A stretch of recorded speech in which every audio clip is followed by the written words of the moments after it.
Bon, t'as bien compris la mission? Je crois que ouais. Il faut qu'on trouve Didier Pirel et qu'on arrive à comprendre pourquoi il a quitté le béton pour aller dans le bois. C'est parti? Ouais.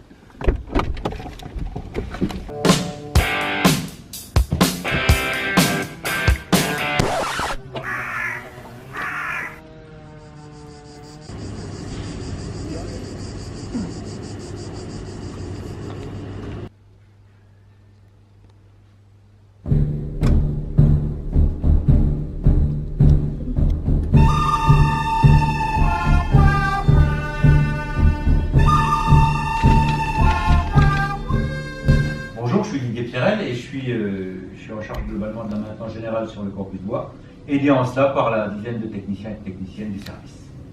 Concernant la promo 2018, si j'avais une seule chose à retenir, c'est le fait d'avoir appris que l'olive n'est pas simplement un petit fruit qu'on mange à l'apéro. Bon, je ne suis pas le seul à avoir abandonné le béton pour le bois, et pour se camoufler, certains sont même allés jusqu'à changer de nom. T'as quelque chose? Je sais pas, j'ai rien. Bon, on se retrouve pas. Ok.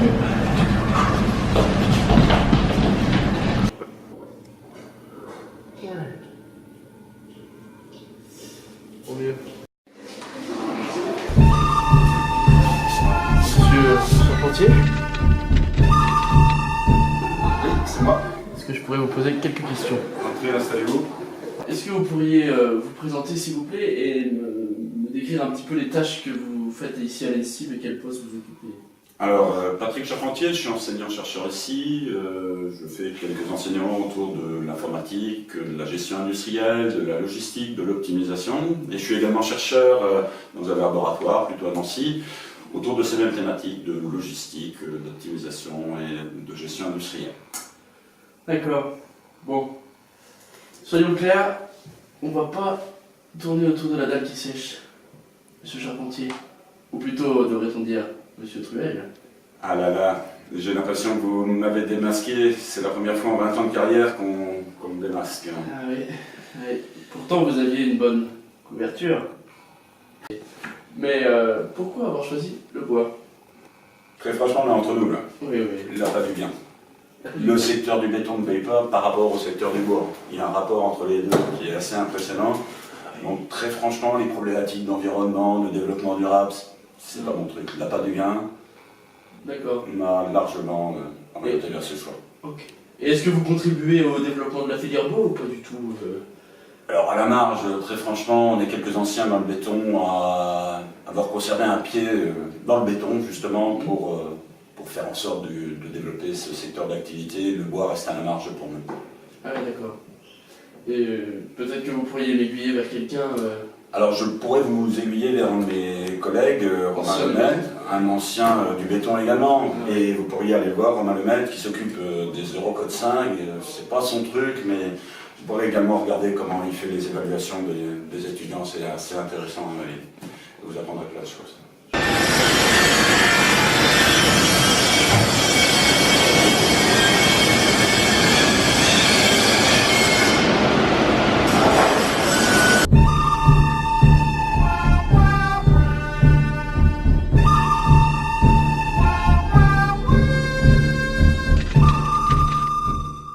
Est-ce que vous pouvez vous présenter en quelques mots votre fonction ici à l'ENSIB? Oui, donc je m'appelle Romain, donc je suis un ancien étudiant de l'école, de la promotion 2014.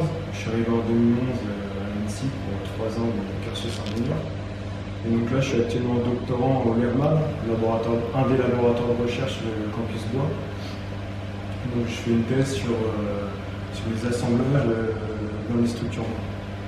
Donc en parallèle de ce travail dans le laboratoire, je donne aussi des cours donc sur les Eurocode 5, en particulier aux étudiants ingénieurs de première, deuxième et troisième année.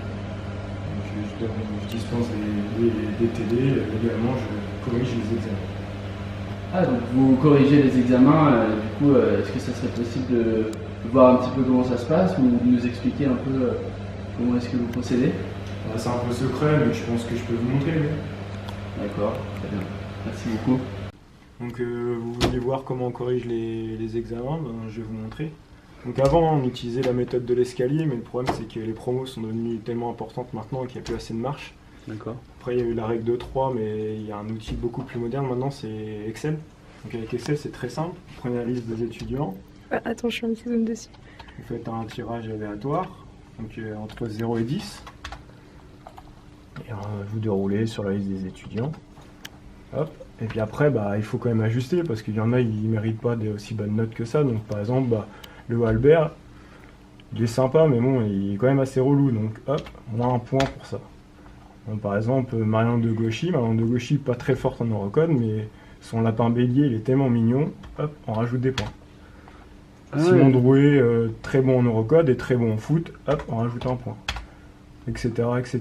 Donc par exemple, on peut encore donner un exemple, Charles Legrand, très mignon. Mais à la fanfare, Charles Legrand il est toujours en retard, donc hop, on enlève des points. Donc on enlève un peu de points. Giovanni Salvador, très belle moustache, mais un peu prétentieux, hop, on enlève des points, etc. D'accord. Et là, du coup, c'est noté sur 10. Mais je crois que c'est noté sur 20, les eurocodes, non? Ah bon? Ah, il me semble, hein. Du coup, c'est peut-être mieux ajusté, peut-être. C'est pour ça qu'il y en a autant en rattrapage, alors, tu penses? Ça mériterait réflexion, quand même. Je vais me renseigner.